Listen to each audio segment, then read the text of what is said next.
tugas kelompok nih. Elah, jam kos juga. Yang namanya jam kos dia tidur. Jam kos. Tugasnya dikumpulin besok. Santai aja. Coba sehari aja kamu tuh berguna di sekolah ini. Coba sehari aja kamu tuh berguna di sekolah ini.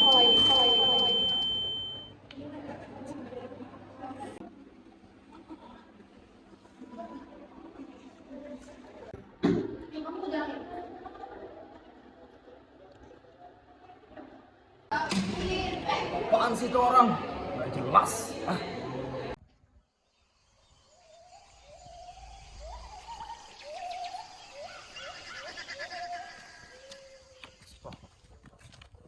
Paling berguna lah gitu kan.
Aku di mana?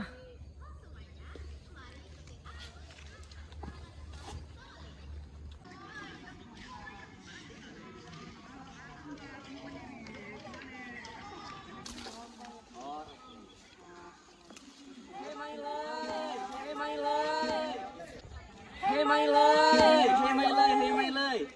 Rexington. Mereka ngomong apa sih?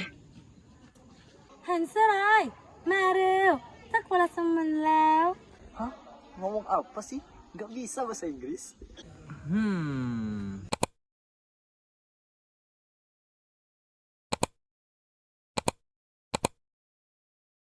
Kok kamu kayak bukan penghuni dari sini?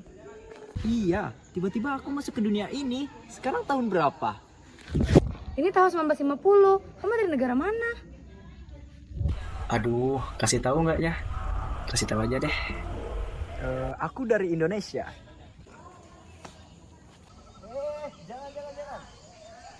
Enggak. Kami mau nunjukin kamu masjid yang dibangun sama warga Indonesia barengan sama komunitas muslim di sini. Ayo. Ayo.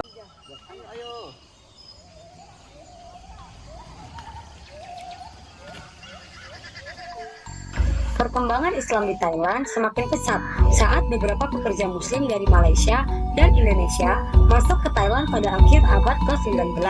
Saat itu, mereka membantu kerajaan Thailand membangun beberapa kanal dan sistem perairan di Klenteng Manakon, sekarang dikenal sebagai Provinsi Bangkok.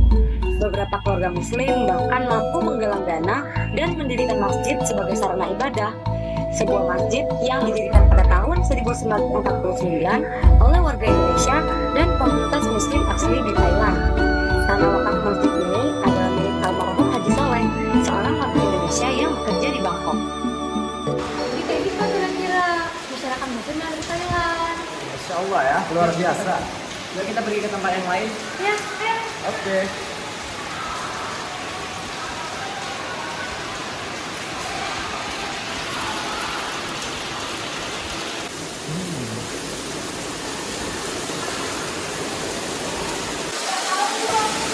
Kenapa buku?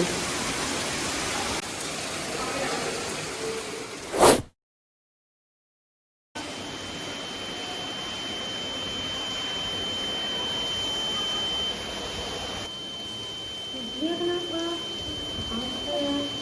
Kenapa ya?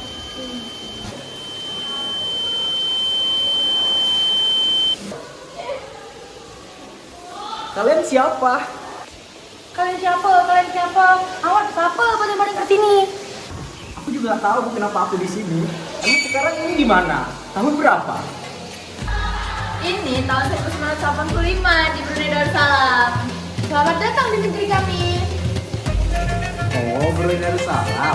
Kalau gitu tunjukin dong di mana masjidnya. Soalnya lagi kotor nih, mau bersih-bersih. Kalau gitu, jom ikut kami.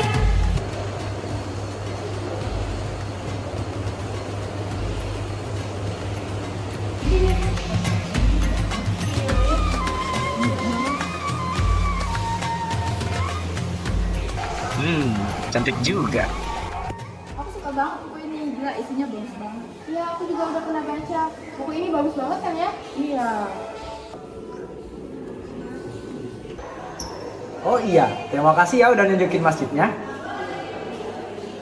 Weh, banyak banget buku di sini. Aku boleh lihat nggak? Iya, karena di Brunei itu ada program dakwah yang bertanggung jawab memberikan dakwah dan pendidikan kepada pegawai-pegawai agama dan masyarakat luas.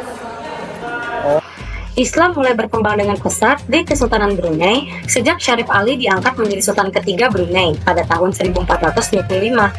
Sultan Syarif Ali adalah seorang ahlul bait dari keturunan cucu Rasulullah SAW, Hasan, sebagaimana tercantum dalam batu tarsilah atau prasasti dari abad ke-18 Masehi yang terdapat di Bandar Sri Begawan, ibu kota Brunei Darussalam. Di masa Sultan Hasan, Sultan ke-9, masyarakat Muslim Brunei memiliki institusi-institusi pemerintahan agama. Agama pada saat itu dianggap memiliki peran penting dalam membantu negara Brunei ke arah kesejahteraan. Pada saat pemerintahan Sultan Hasan ini, undang-undang Islam yaitu hukum konon yang terdiri atas 46 pasal dan 6 bagian diperkuat sebagai undang-undang dasar negara. Oh gitu. Kalau gitu boleh nggak lihat buku-bukunya? Boleh. Kayak buku yang tadi. Buku apaan tuh? Boleh gak aku lihat? Jangan dibuka.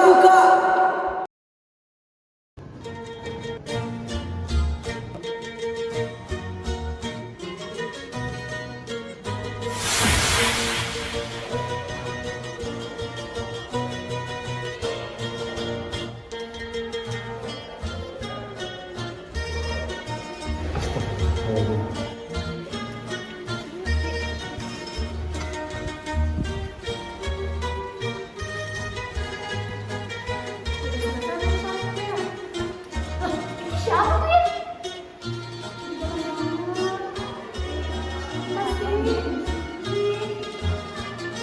Gak tahu juga siapa ini. Sorry. Oh iya, kalau boleh tahu ini di mana? Tahun berapa? Sekarang tahun 1381. Itu Aisyah, Filipina. Oh gitu. Kamu udah sholat belum? Emang ini masjid apa? Ini Masjid Syekh Karimul Makdum, masjid pertama di Filipina. Keberadaan umat Islam di wilayah selatan Filipina ini terbilang sudah sangat lama, bahkan bisa dikatakan setua masyarakat Muslim di kawasan Asia Tenggara lainnya. Salah satu jejak peninggalan Islam paling monumental dan bersejarah di negara bekas kekuasaan Raja Philip tersebut adalah Masjid Syekh Karim Al-Makdum yang terletak di Desa Barangay, Tubig Indangan, Kabupaten Simunul, Provinsi Tawi-Tawi, Filipina Selatan. Syekh Karim Al-Makdum wafat di tempat tersebut dan dimakamkan di area pemakaman yang terletak di belakang masjid yang didirikannya. Untuk mengenang jasa dan perjuangan beliau, pemerintah wilayah otonomi Muslim (ARMM) menjadikan tanggal 7 November sebagai hari libur bagi seluruh negara bagian ARMM. Mereka menamai hari tersebut sebagai Karimul Makdum Day. Oh gitu. Ya udah, kalau itu aku mau sholat dulu lah.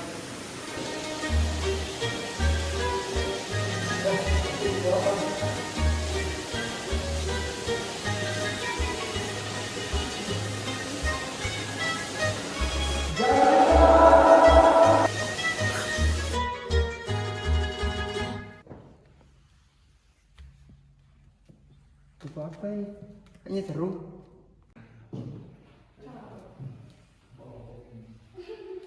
Baca dulu ah.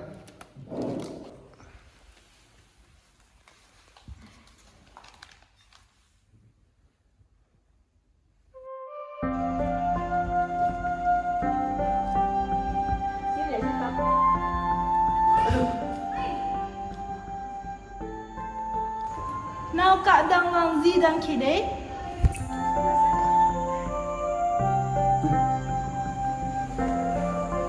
Ayo masuk.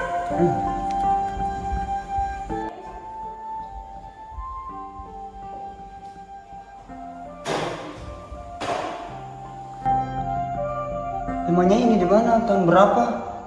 Ini main di Vietnam di abad ke-15. Kamu dari mana? Kok kayak bukan orang Vietnam sih? Nggak tahu deh. Emangnya kalian Muslim? Iya, kami Muslim kok. Emangnya di Vietnam ada Muslim? Kok bisa?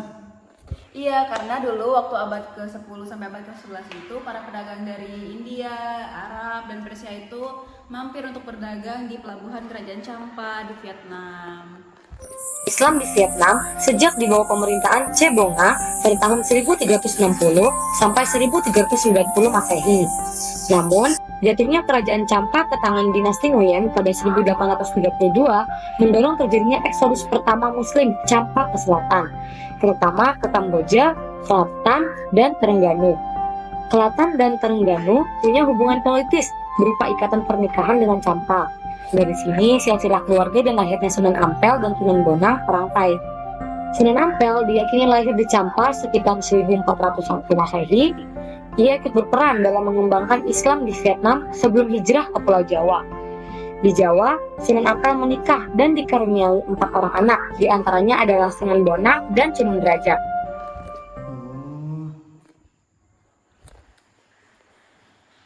Emangnya itu buku apa? Oh, buku ini. Buku ini baru aku dapetin di perpus. Mau kita bahas sama-sama hari ini. Daripada kamu bingung, ayo kita bahas bareng-bareng.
Aduh, ini.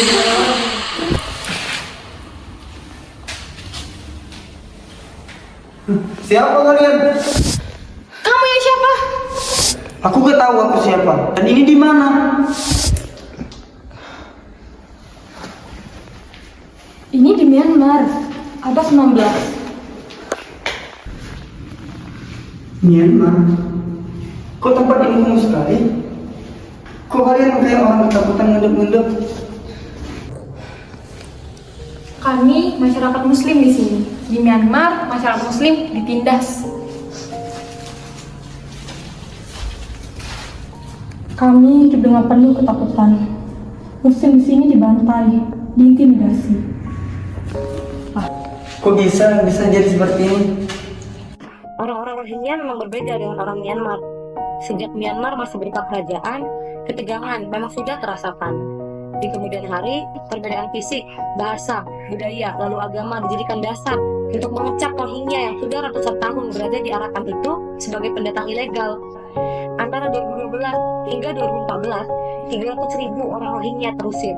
Menurut pemerintah Myanmar, pengusiran orang-orang Rohingya yang terjadi pada 2012 itu karena adanya pembunuhan, perampokan, dan pemerkosaan terhadap seorang perempuan Buddha pada 25 Mei 2012 di Myanmar.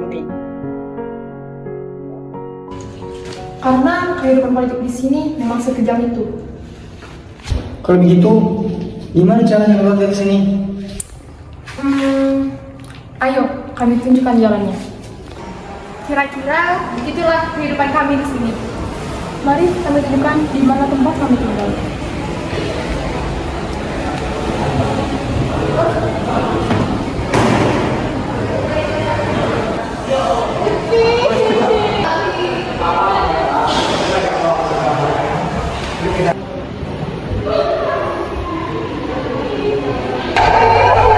Buku ini lagi.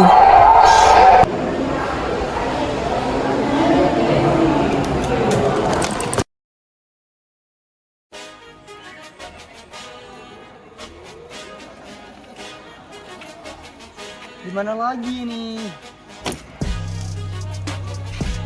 Bawa apa nih? Ya biasa aja bawa di sini. Aduh maaf Wan, ini kayaknya bawa saya deh. Siapa ini? Jomlah ikut ke rumah. Ada makanan banyak. Iya, Pak. Jom, rumah air. Mana?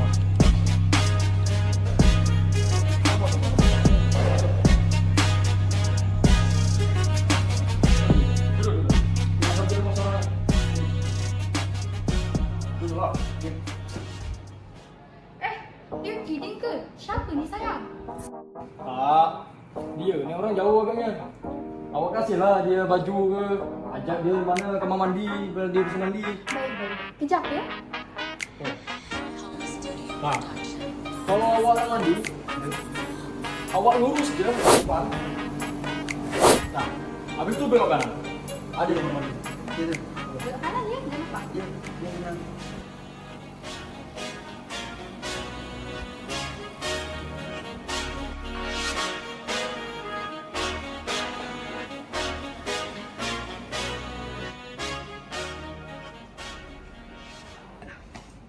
Macam ni kan wangi. Betul. Tak ada buat setek pun. Tuan Nyonya, sekarang saya di mana? Di Singapura. Kau sekarang ni tengah duduk di rumah orang paling kaya di Singapura. Tuan Nyonya ni orang Muslim ke? Muslim lah. Kau tak tengok tudung aku. Muslim ni. Kau tengok ni baju aku ni. Muslim lah. Bagaimana Muslim bisa ada di Singapura? Orang yang di sebelah kau ni, dia ni pedagang dari Arab. Jauh-jauh ke Singapura, cuma nak sebarkan Islam dengan logo dia. Singapura telah menjadi rute bagi pedagang orang Muslim dari Timur Tengah sejak abad ke-15, menjadi sejarah masuknya Islam di Singapura. Cara masuknya Islam ke Singapura tidak jauh berbeda dengan cara masuknya Islam ke negara-negara di Asia Tenggara. Islam masuk ke Singapura dengan cara perdagangan yang dilakukan oleh bangsa Arab yang melalui daerah perairan Singapura. Adanya pernikahan pedagang Arab dengan penduduk setempat, kemudian tinggal dan menetap di Singapura, membantu Islam berkembang di daerah ini. Mereka membentuk suatu komunitas tersendiri dan mendirikan perkampungan di sana.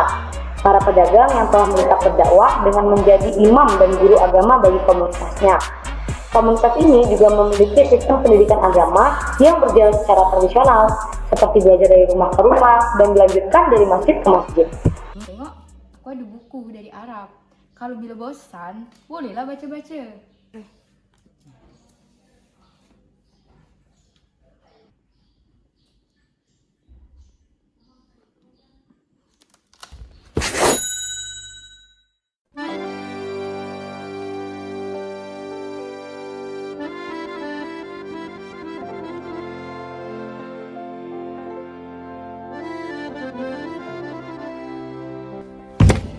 Suara apa tu? Cuba awak tengok. Kejap Kenapa awak kat situ? Aduh. Maaf, Bu, maaf. Ibu-ibu, panggil je makcik. Awak ni siapa? Dari mana? Maaf makcik, saya juga tak tahu saya dari mana. Oh ya, duduk. Oh.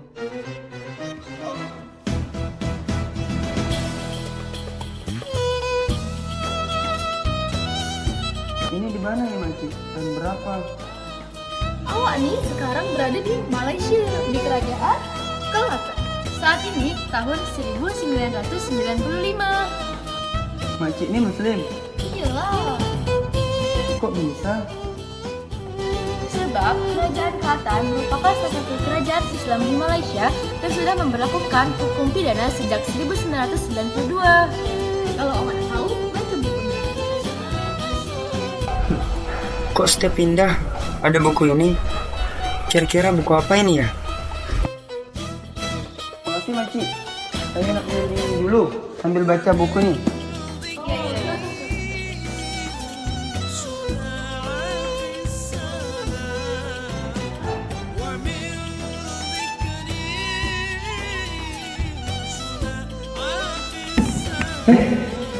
Kamu siapa? Kamu yang siapa? Kok bisa di sini? Aku terjebak karena buku ini. Coba lihat. Ya elah, ini mah buku yang sering gue temuin. Gue juga terjebak di sini. Sama dong.